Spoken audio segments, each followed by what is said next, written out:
Assalamualaikum warahmatullahi wabarakatuh. Perkenalkan, saya Rina Astari, kemudian ada Ibu Dr. Nisa Rahmah Nur Anganti, kemudian ada lagi Ibu Dr. Nani Pihartanti. Kami dari Prodi Magister Psikologi Fakultas Psikologi Universitas Muhammadiyah Surakarta.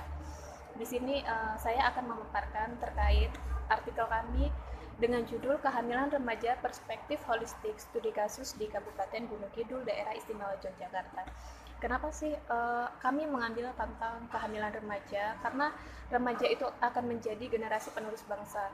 Gimana nanti kalau remaja di Indonesia mengalami masalah yang perilaku seksual bebas, kemudian itu menjadi salah satu kenakalan remaja yang menjadi PR kita bersama. Sedangkan data global 16 juta kehamilan remaja terjadi di seluruh dunia dan 95%-nya itu terjadi di negara berkembang. Ini menjadi PR kita bersama karena 95% terjadi di negara berkembang gitu ya. Nah, sedangkan di Indonesia sendiri itu 6,4% remaja usia 15 sampai 19 tahun menjadi ibu dan hamil, pernah hamil ya. Sedangkan di daerah istimewa Yogyakarta sendiri kasus kehamilan remaja itu terakhir ada 503 kasus gitu. Kemudian kehamilan remaja di Kabupaten Gunung Kidul sendiri pada tahun 2017 itu terdapat 257 kasus. Kemudian pada tahun 2019 ini mengalami peningkatan yang lumayan, itu menjadi 336 kasus. Data ini kami dapatkan dari Dinas Kesehatan Daerah Istimewa Yogyakarta secara langsung gitu. Kemudian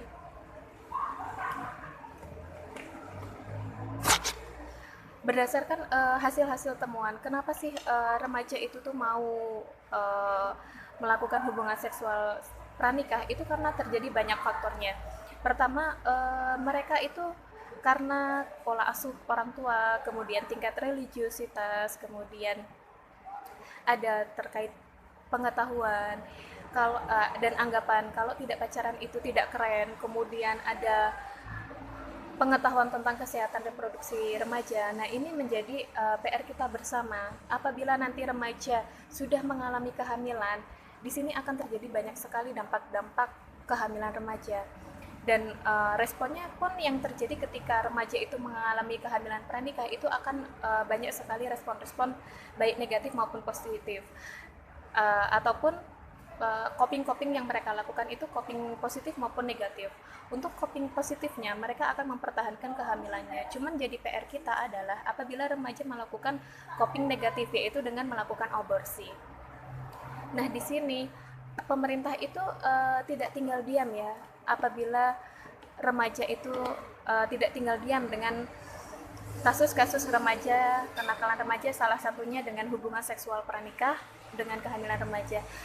Pemerintah sudah membuat program, salah satunya adalah PKKBN, itu dengan program generasi berencana, di mana di dalamnya ada pusat informasi konseling remaja dan pusat informasi konseling mahasiswa, di mana di dalamnya ada terkait tentang pendewasaan usia perkawinan, kemudian kesehatan reproduksi remaja, hak-hak kesehatan reproduksi remaja, dan upaya penundaan pernikahan di mana remaja putri itu minimal 20 tahun dan kemudian remaja putra 25 tahun.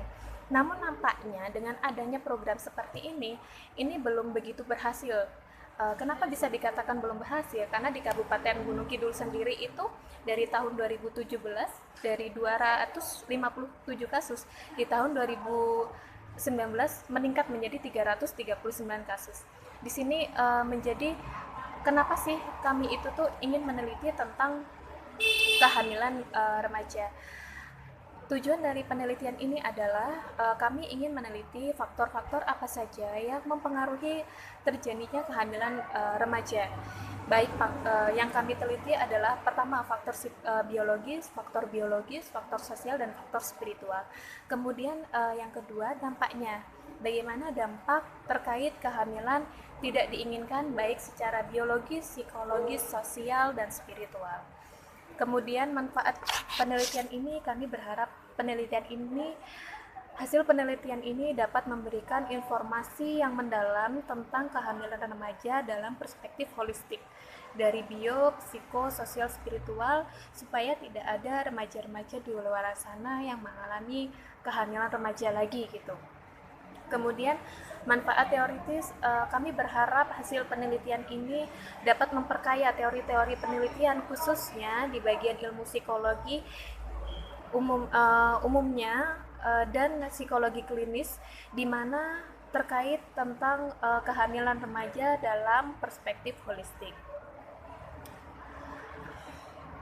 Tinjauan pustaka dari penelitian ini pertama adalah kehamilan remaja, di mana di dalamnya ada pengertian kehamilan remaja, proses kehamilan, tanda-tanda kehamilan, kemudian kehamilan dalam perspektif biologis, kehamilan dalam perspektif psikologis, sosial, dan spiritual.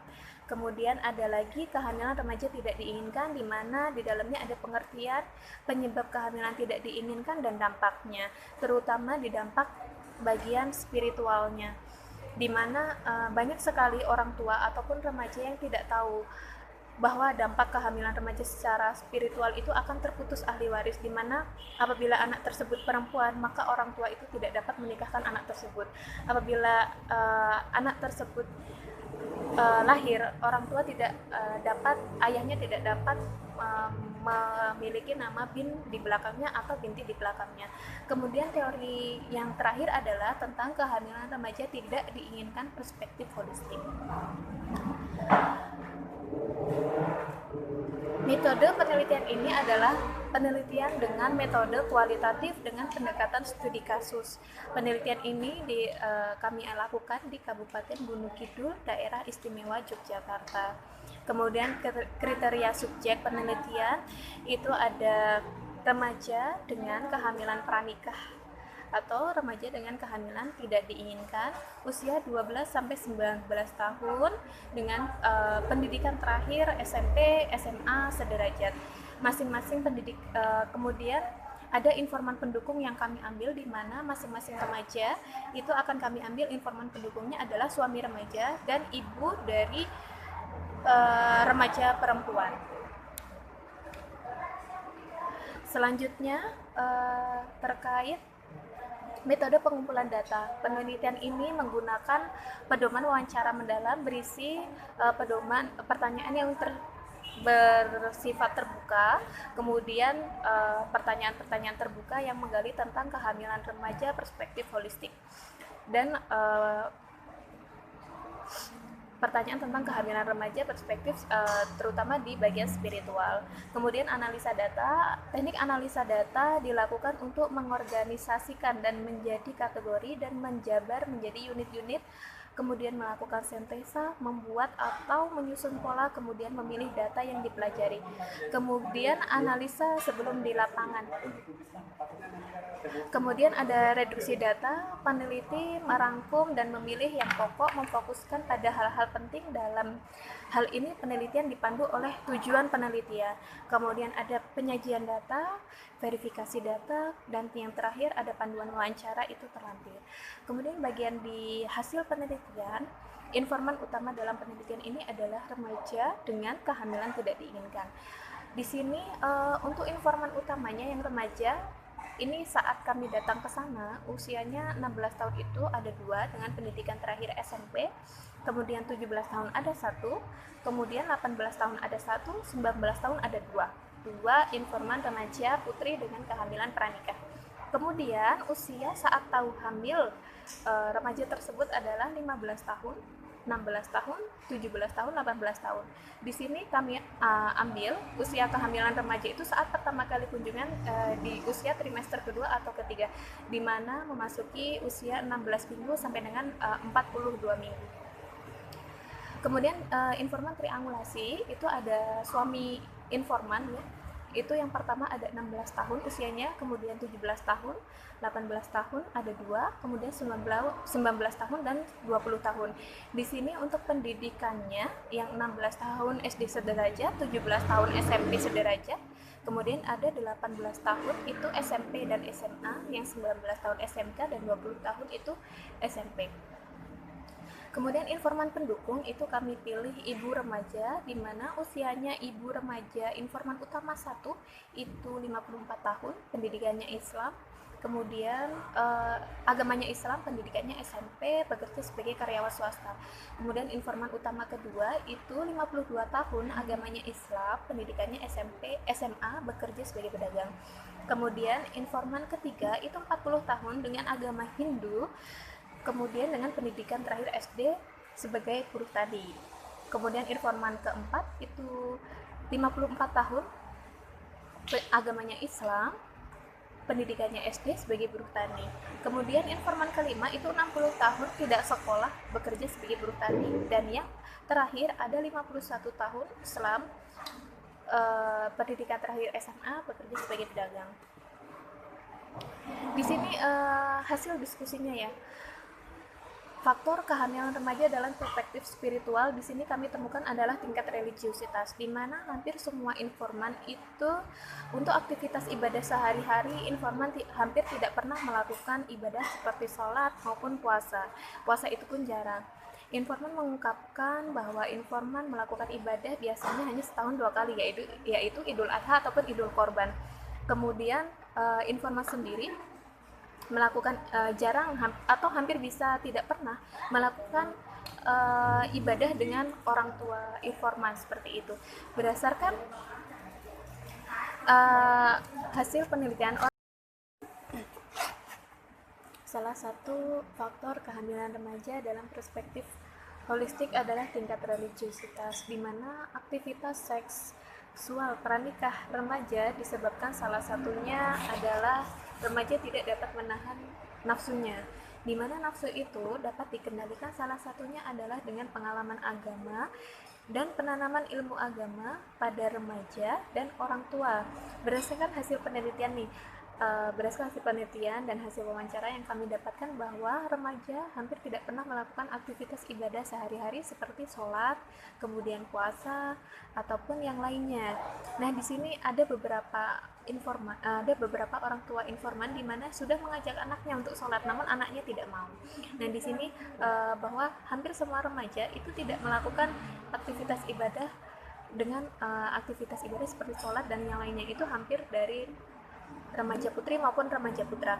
Hal ini sesuai dengan penelitiannya Anis Rosidah tahun 2012 bahwa semakin tinggi tingkat religiusitas, maka semakin rendah juga perilaku seksual pranikah remaja.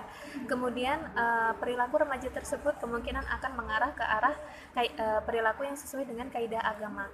Kemudian penelitian Rosalina tahun 2018 mengungkapkan adanya hubungan antara religiusitas dan perilaku seksual pranikah, di mana semakin tinggi semakin tinggi religiusitas, maka semakin rendah perilaku seksualnya, dan sebaliknya.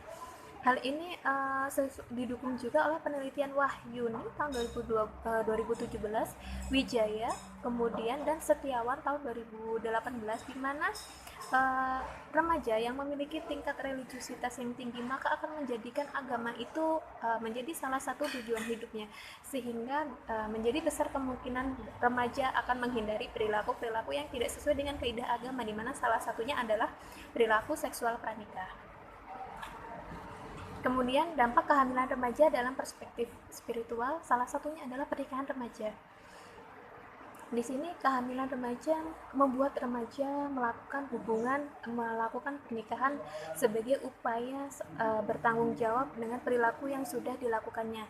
Nah, pernikahan ini kan menjadi hal-hal yang dinantikan oleh setiap manusia. Namun, apabila remaja tersebut menikah karena keterpaksaan, maka ini menjadi momok bagi remaja sendiri. Bagaimana mewujudkan fitrah sebagai istri, kemudian fitrah sebagai suami, kemudian bagaimana dalam mendidik orang tua, maka ini kemungkinan besar tidak dapat tercapai. Nah, di sini remaja mengungkapkan ini bukan pernikahan yang diharapkan. Remaja menikah karena remaja sudah melakukan hubungan seksual pranikah sehingga berdampak kehamilan, kemudian wujud pertanggungjawabannya adalah menikah. Jadi bukan sebagai sesuatu hal yang dicita-citakan atau bukan pernikahan yang diimpikan. Hal ini didukung dengan penelitian Musawakan kemudian Londingme tahun 2018 bahwa remaja yang menikah cenderung tidak siap untuk berumah tangga. Nah, di sini selain itu informan tidak tahu harus berbuat apa ketika berumah tangga. Nah, ini menjadi dampak yang luar biasa karena rumah tangga itu kan tidak hanya untuk saat ini, namun harapannya adalah menjadi ladang ibadah bagi pasangan-pasangan yang sudah menikah. Nah, ini ternyata remaja itu tidak siap dengan pernikahannya sendiri dan bahkan tidak siap dengan fitrahnya ketika sudah menikah. Kemudian sedangkan menurut Hawkinson, kemudian Solantuni, kemudian Belser tahun 2010, dampak dari kehamilan remaja yaitu belum siapnya remaja untuk membina rumah tangga sehingga memungkinkan terjadinya kekerasan dalam rumah tangga dan perceraian. Nah, pernikahan yang dilakukan remaja tentunya akan berdampak pada perubahan-perubahan remaja. Nah, di sini tidak hanya secara fisik saja, secara psikologis saja yang berubah, namun secara tanggung jawab spiritual remaja itu akan berubah. Di sini terbukti bahwa pernikahan yang remaja lakukan itu akan terdapat dampak-dampak di dalamnya seperti itu. Kemudian dampak yang kedua adalah tidak terlaksananya akikah. Dari 6 informan, salah satu informan mengungkapkan akan ada rencana akikah karena dibantu oleh orang tuanya. Namun kelima informan sendiri tidak ada rencana untuk melaksanakan akikah karena belum siapnya secara ekonomi. Di sini merupakan dampak dari kehamilan remaja, di mana akikah menjadi salah satu sunnah ketika nanti anak remaja tersebut atau ibu remaja kemudian memiliki anak, maka ketika anak itu lahir akan menjadi sunnah adalah menyembelih hewan kambing seperti itu. Namun remaja sendiri belum ada bayangan ke sana karena tidak memiliki uang. Hal ini memang tidak menjadi sesuatu hal yang wajib, namun sebaiknya akikah tetap dilaksanakan. Pendapat para ulama di mana status hukum akikah memang mubah atau dianjurkan. Akan tetapi dalam kitab Matan Guyon Wat Tori disebutkan hukumnya adalah sunnah muakkad. Dalam hal ini jika mampu boleh dilaksanakan, namun jika tidak mampu boleh tidak dilaksanakan. Nah, di sini remaja tidak mampu untuk melaksanakan karena belum adanya kesiapan sehingga diperbolehkan untuk tidak melaksanakan, namun alangkah baiknya jika mampu untuk tetap dilaksanakan. Kemudian yang terakhir adalah terputusnya ahli waris. Di sini dampak kehamilan selain tidak siapnya remaja dari segi pernikahan, kemudian fisik, sosial, nah di sini juga berdampak pada spiritual di mana terputusnya ahli waris. Kehamilan remaja menyebabkan terputusnya ahli waris di mana dalam agama Islam tidak dapat menggunakan nama bin maupun binti. Selain itu, bila anak yang dilahirkan perempuan, maka anak tersebut tidak dapat dinikahkan oleh ayahnya serta anak tidak berhak menjadi ahli waris ayahnya. Jadi ayah itu akan menjadi ayah biologis saja, namun secara agama ayah tersebut anak tersebut tidak dapat dinasabkan kepada ayahnya. Hal ini sesuai dengan pengertian di mana ahli waris nasabiah, ahli waris yang berhak mendapatkan harta warisan karena ada hubungan keturunan atau darah. Dalam hal ini anak. Ibnu Rushd dalam kitab Bidayatul Mutajid bahwa anak yang dilahirkan karena hasil hubungan seksual pranikah tidak bisa dinasabkan ke bapak biologisnya. Anak tersebut hanya dapat dinasabkan ke ibu biologisnya. Kemudian agama Islam memandang anak yang lahir dari kehamilan di luar nikah adalah anak haram atau anak zina. Di sini banyak sekali dampak-dampak kehamilan remaja sehingga menjadi PR bagi kita bersama untuk bagaimana caranya kehamilan remaja di Indonesia ini dapat tertangani dengan baik. Berdasarkan hasil wawancara orang tua remaja, di mana di sini atau di Kabupaten Gunung Kidul sendiri belum pernah ada pendampingan khususnya untuk rumah tangga pasangan usia muda, di mana bagaimana menjadi orang tua, gimana dalam mengasuh anak, bagaimana dalam menjadi istri yang baik, bagaimana dalam menjadi suami yang baik, itu belum ada pembinaannya, sehingga orang tua remaja sendiri berharap akan ada pembinaan terkait kehamilan remaja ataupun rumah tangga remaja. Sekian presentasi dari saya. Apabila saya ada kesalahan dalam menyampaikan, saya mohon maaf. Terima kasih dari kami, Rina Astari, Ibu Dr. Nisa Rahmanur Anganti, dan Ibu Dr. Nani Prihartanti, Prodi Magister Psikologi, Fakultas Psikologi Universitas Muhammadiyah Surakarta. Assalamualaikum warahmatullahi wabarakatuh.